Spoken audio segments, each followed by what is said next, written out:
Heavy military presence on the streets of the Tibetan capital Lhasa.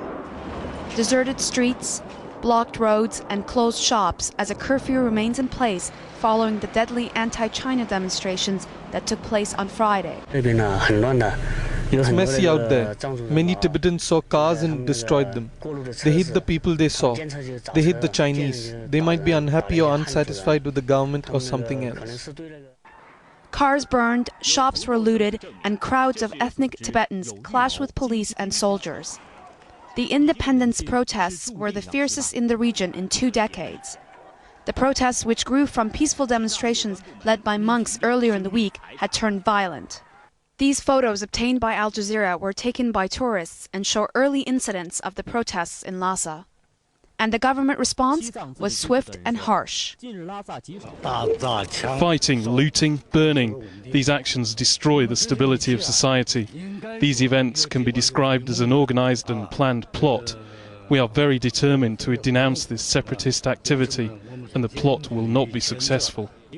China has accused Tibet's exiled spiritual leader, the Dalai Lama, of engineering the protests. There were no reports of any foreigners among the dead, and those that were in Lhasa fled quickly. Something like 40 trucks with soldiers going in and 36 tanks, I counted them.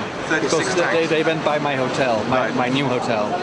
And so it was really, they came down on the Tibetan people really hard. Now, China faces an even bigger problem as these demonstrations have been matched around the world. Police in Sydney arrested at least 4 people during a violent pro-Tibet demonstrations outside the Chinese consulate. We want freedom from China! Meanwhile, in India, dozens of ethnic Tibetans attempted to hold a demonstration in front of the Chinese embassy in New Delhi, but were intercepted by police. And there are reports of 20 Tibetan protesters being arrested in Nepal's capital. China has set a surrender deadline for midnight on Monday, saying rioters will be treated leniently if they give themselves up. All this upheaval as the Olympic torch is due to arrive in Tibet in a matter of weeks.